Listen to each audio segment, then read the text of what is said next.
So I had the chance to meet with some of the kids in the program today. Where are you? Scream out. There you go. I love those kids. And so what I thought I would do, because they gave me a little bit of time to say whatever I want, is offer you a little bit of some observations for your future. I have 5 little rules that you can follow as you find your spark and bring your spark to life. The first is to go after the things that you want. Let me tell you a story.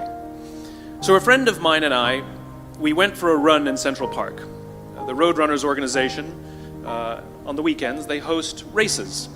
And it's very common at the end of the race, they'll have a sponsor who will give away something, apples or bagels or something.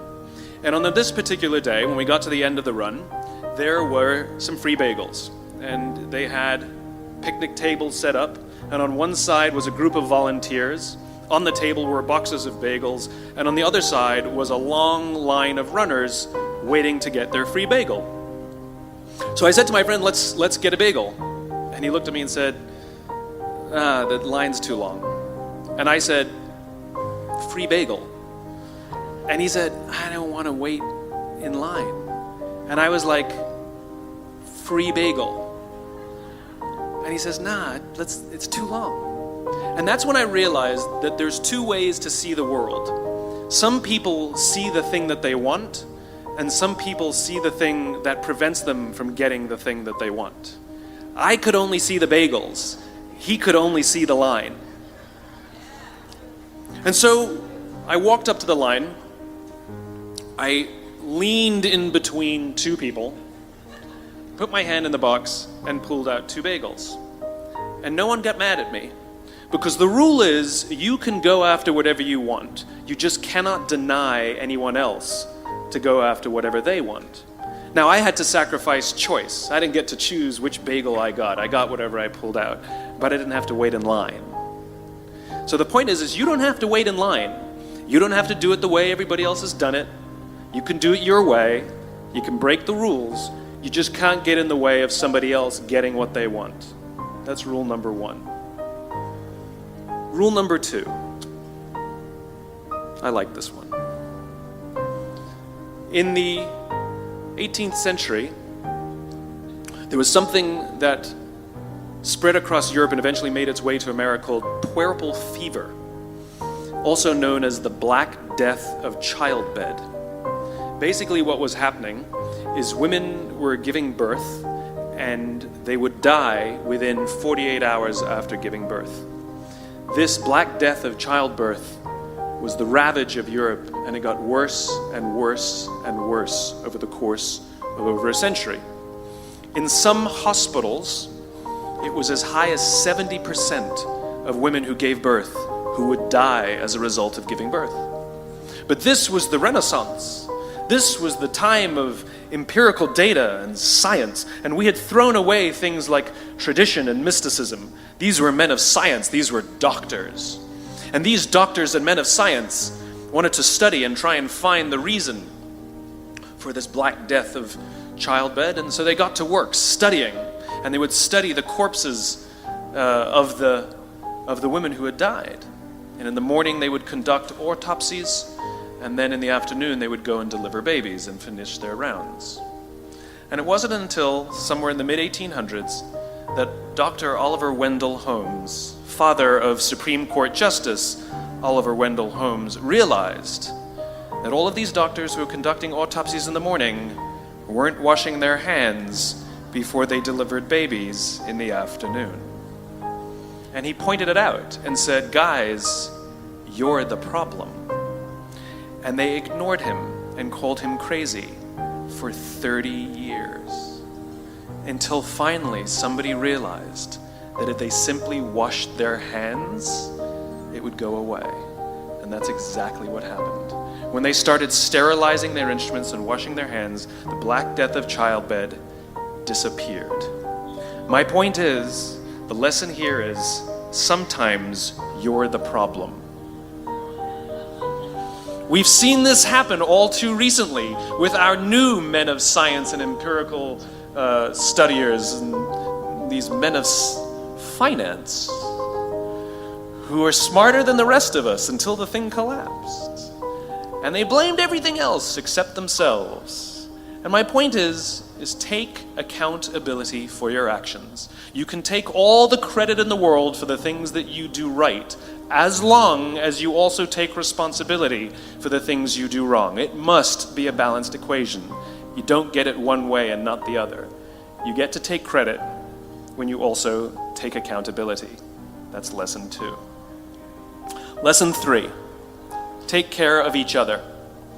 The United States Navy SEALs are perhaps the most elite warriors in the world. And one of the SEALs was asked, who makes it through the selection process? Who is able to become a SEAL? And his answer was, I can't tell you the kind of person that becomes a SEAL. I can't tell you the kind of person that makes it through BUD/S. But I can tell you the kind of people who don't become SEALs. He says the guys that show up with huge, bulging muscles, covered in tattoos, who want to prove to the world how tough they are, none of them make it through. He said the preening leaders who like to delegate all their responsibility and never do anything themselves, none of them make it through. He said the star college athletes who've never really been tested to the core of their being, none of them make it through. He says some of the guys that make it through are skinny and scrawny. He said some of the guys that make it through, you will see them shivering out of fear. He says, however, all the guys that make it through, when they find themselves physically spent, emotionally spent, when they have nothing left to give physically or emotionally, somehow, some way, they are able to find the energy to dig down deep inside themselves, to find the energy to help the guy next to them. They become SEALs, he said. You want to be an elite warrior. It's not about how tough you are. It's not about how smart you are. It's not about how fast you are. If you want to be an elite warrior, you better get really, really good at helping the person to the left of you and helping the person to the right of you. Because that's how people advance in the world. The world is too dangerous and the world is too difficult for you to think that you can do these things alone. If you find your spark, I commend you. Now, who are you going to ask for help, and when are you going to accept help when it's offered? Learn that skill. Learn by practicing helping each other. It'll be the single most valuable thing you ever learn in your entire life. To accept help when it's offered and to ask for it when you know that you can't do it.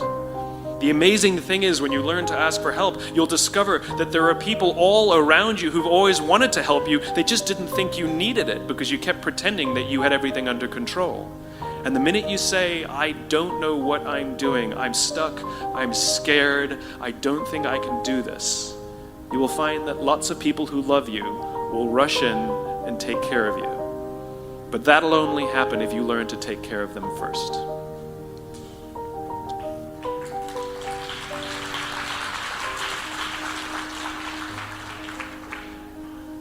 Lesson 4.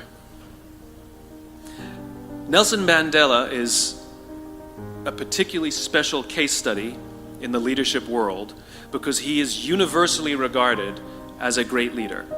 You can take other personalities, and depending on the nation you go to, we have different opinions about other personalities. But Nelson Mandela, across the world, is universally regarded as a great leader. He was actually the son of a tribal chief. And he was asked one day, how did you learn to be a great leader? And he responded that he would go with his father to tribal meetings. And he remembers two things when his father would meet with other elders. One, they would always sit in a circle. And two, his father was always the last to speak. You will be told your whole life that you need to learn to listen. I would say that you need to learn to be the last to speak. I see it in boardrooms every day of the week. Even people who consider themselves good leaders, who may actually be decent leaders, will walk into a room and say, here's the problem, here's what I think, but I'm interested in your opinion, let's go around the room. It's too late. The skill to hold your opinions to yourself until everyone has spoken does two things. One, it gives everybody else the feeling that they have been heard. It gives everyone else the ability to feel that they have contributed. And two, you get the benefit of hearing what everybody else has to think before you render your opinion. The skill is really to keep your opinions to yourself. If you agree with somebody, don't nod yes. If you disagree with somebody, don't nod no. Simply sit there, take it all in, and the only thing you're allowed to do is ask questions so that you can understand what they mean and why they have the opinion that they have. You must understand from where they are speaking, why they have the opinion they have, not just what they are saying.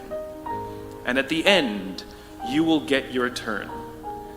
It sounds easy, it's not. Practice being the last to speak. That's what Nelson Mandela did. Number 5. It's Monty Python. 1, 2, 5, 3. For all the other nerds in the audience. There's one.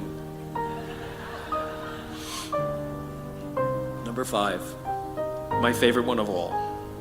True story. There was a former Undersecretary of Defense who was invited to give a speech at a large conference, about 1,000 people. And he was standing on the stage with his cup of coffee and a styrofoam cup, giving his prepared remarks with his PowerPoint behind him. And he took a sip of his coffee and he smiled and he looked down at the coffee. And then he went off script. And he said, last year I spoke at this exact same conference. Last year I was still the Undersecretary. And when I spoke here last year, they flew me here business class. And when I arrived at the airport, there was somebody waiting for me to take me to my hotel. And they took me to my hotel and they had already checked me in and they just took me up to my room. And the next morning I came downstairs and there was someone waiting in the lobby to greet me and they drove me to this here same venue. They took me through the back entrance and took me into the green room and handed me a cup of coffee in a beautiful ceramic cup. He says, I'm no longer the Undersecretary. I flew here coach. I took a taxi to my hotel and I checked myself in. When I came down the lobby this morning, I took another taxi to this venue.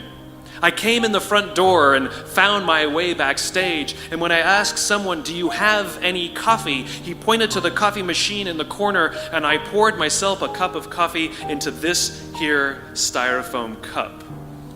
He says the lesson is, the ceramic cup was never meant for me. It was meant for the position I held.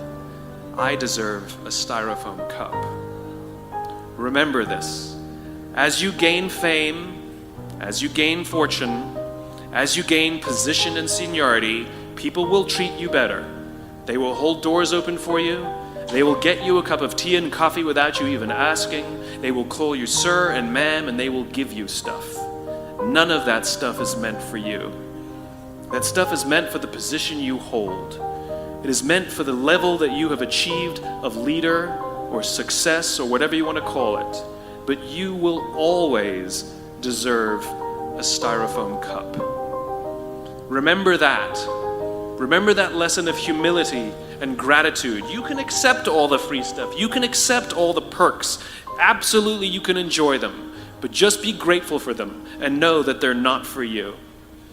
I remember getting off the Acela. I took the Acela from New York to Washington, D.C. And I got off the train like everybody else. And I was walking down the platform like everyone else. And I walked past General Norty Schwartz, who used to be the Chief of Staff of the United States Air Force, the head of the Air Force. And here I did, you see a guy in a suit schlepping his own suitcase down the platform just like me. And just a couple months ago, he was flying on private jets and he had an entourage and other people carried his luggage. But he no longer held the position. And so now he got to drag his own suitcase. And never did it sort of remind me more that none of us deserve the perks that we get. We all deserve a styrofoam cup. It was a pleasure meeting you guys this afternoon. I was blown away by your honesty and your curiosity and your poise. And I am confident that the future is bright, despite the fact that America looks like an absolute mess right now. I am confident that the future is bright for one reason and one reason only, because you will grow up and you will be our future. Thank you very, very much, guys. You're wonderful.